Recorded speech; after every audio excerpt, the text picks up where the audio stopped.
Yes. Thank you, Wyatt.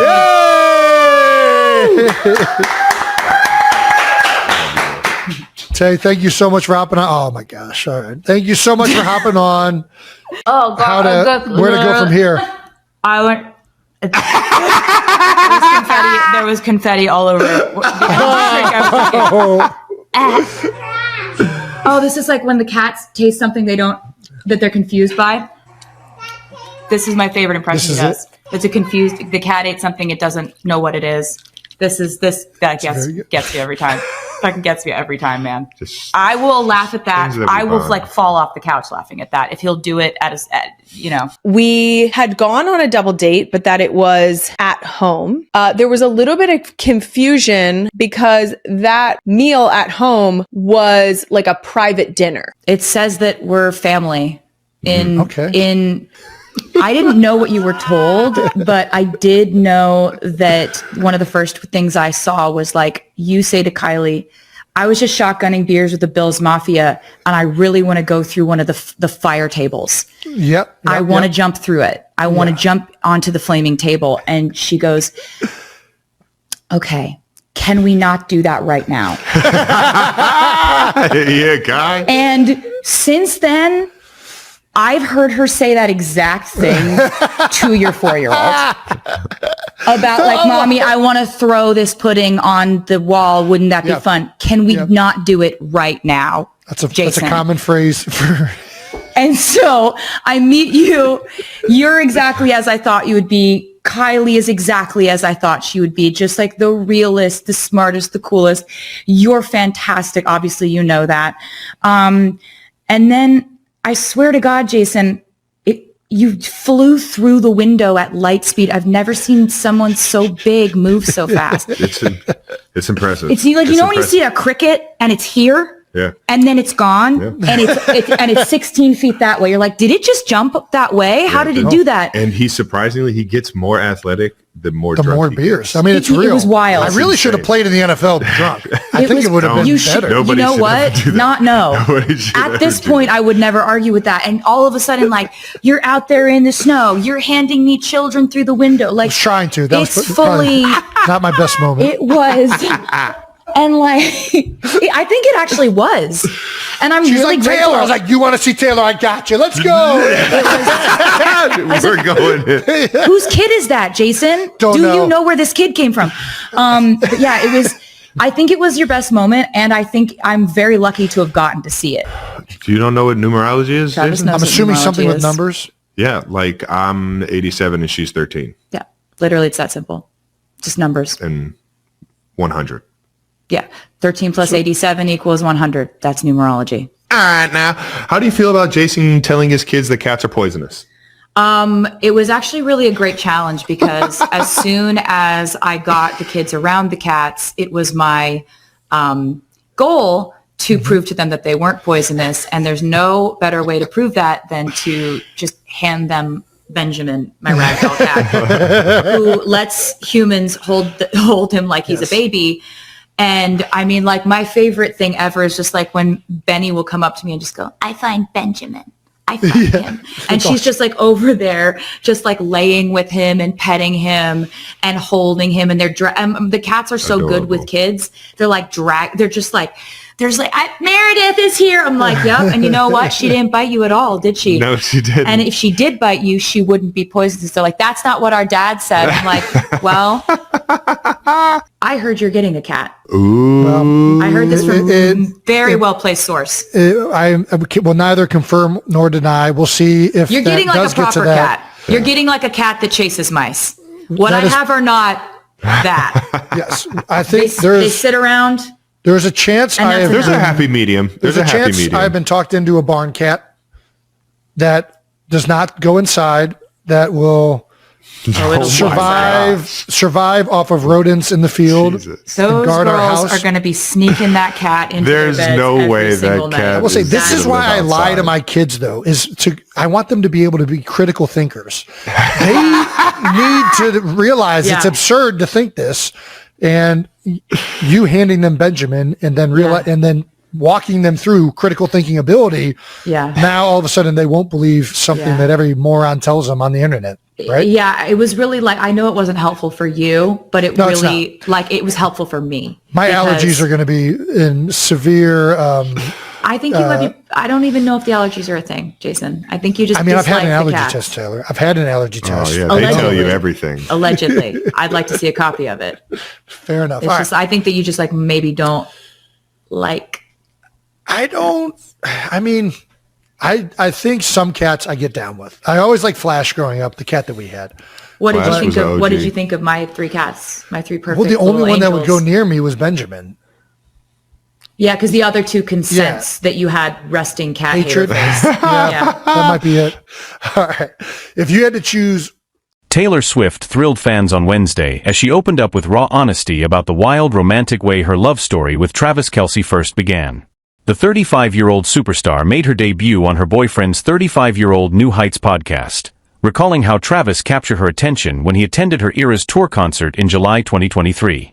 Travis had planned to hand her a friendship bracelet with his phone number engraved, but fate kept them apart after the show. Later, he vented about it on his podcast, which Taylor happened to hear, setting the stage for their long-awaited meeting. This guy didn't get a meet and greet and somehow made it everyone's issue, Taylor teased, while also unveiling the sultry cover art for her upcoming album. The Karma hitmaker described their love story as straight out of an 80s John Hughes film, saying, "He was just like standing outside my window with a boombox, basically declaring he wanted to date me." She admitted, "I was like, if this guy isn't insane, which is a big if, this is literally the kind of moment I've been writing songs about since I was a teenager." The unforgettable appearance overflowed with affection, highlighted by Travis kissing Taylor's hand and confessing that he truly felt like the luckiest man alive. Taylor grew emotional later in the show, breaking down in tears as she spoke about reclaiming ownership of her masters. She revealed with gratitude how much she owed to the New Heights podcast, joking that it ultimately landed her a boyfriend since Travis boldly turned it into his own personal dating app. Jason Kelce, Travis's brother and co-host, playfully asked, "Were his friendship bracelets really that good? Did you even get one?" To which Taylor quipped, "I've never actually seen the original." Travis then jumped in to explain that the bracelets never left the stadium because he was too upset about missing the chance to meet her. He threw a tantrum, like a full-on man tantrum, Taylor laughed. She admitted it was still such a wildly romantic gesture to declare, "I want to date you." Travis responded with equal passion, saying, "Sweetie, that's exactly what happens when you're on stage. You performed in Arrowhead, and that's what it did to me. You come to Arrowhead, I get to meet you, that's the perk of playing for the Chiefs." Taylor then humorously recalled how Travis hadn't even reached out to her management, joking, he thought because he knew the elevator lady he could just ask her to sneak him down. Travis sighed, "And I got denied. He really was just like, I know someone, I can make this happen." Taylor laughed as she compared Travis to a character straight out of a John Hughes film, joking that he was basically standing outside her window with a boombox shouting, "I want to date you. Do you want to go on a date with me? I made you a friendship bracelet. Do you want to date me?" Travis then added with a playful pleading tone, "Just come outside and meet me, just give me one chance." He even joked that he had been listening to all of Taylor's songs and knew she secretly wanted him to show up at her concert. Taylor then imitated his voice, saying, "I'm upset you didn't meet me, even though you had no idea I wanted to meet you because I didn't make any actual logistical plans." Travis teased back, "Who plans these days?" Taylor smiled, admitting, "It was crazy, but it worked." In a tender moment, Travis kissed Taylor's hand and declared he was the luckiest man alive. Jason then asked her, "How did you know he wasn't insane?" Taylor humorously shot back, "Oh, he is crazy, Jason," before adding softly, "But he's the good kind of crazy." She reflected on how Travis took the time to know her in a way that felt incredibly natural, pure, and refreshingly normal. The Grammy-winning singer praised Travis for the way he could instantly make her laugh about the most ordinary things, calling him a true vibe booster who lights up every life he touches, even describing him as a human exclamation point. She also gushed about how non-judgmental he was, explaining that he never minded her lack of football knowledge when they first met. "Jason, on our first date, I actually asked him what it felt like when the Chiefs faced the Eagles in the Super Bowl back in February 2023, and whether he looked across the field, across the line of scrimmage, and saw his brother standing right in front of him," she admitted. Jason quickly interjected, "That didn't happen," as both Travis and Taylor burst into laughter. Taylor went on, "And he didn't even look at me." Now I realize what a ridiculous question that was.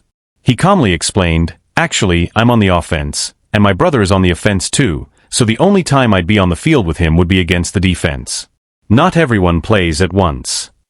Laughing, Taylor added, "Well, that's how you play on the playground growing up, so I understood." Travis laughed, saying, "I honestly thought it was like Jared Goff is over here and Josh Allen is over there, then they blow a whistle, and the two of them just go head-to-head to see who wins." Taylor admitted, "I didn't even know what a first down was. I had no idea what the chains were. I didn't even know what a tight end actually meant." Travis smiled and thanked her, saying, "I'm forever grateful for you diving into the football world with such commitment." Taylor beamed, replying, "I fell completely in love with it. I became obsessed, running through the halls of my house screaming, 'We drafted Xavier Worthy.' And all my friends were like, 'Who are you? What do you even mean?'" Travis then revealed she was the very first person to break the draft news to him. "I couldn't believe it myself. I had to double-check, thinking, did she really get this right? I needed to look it up."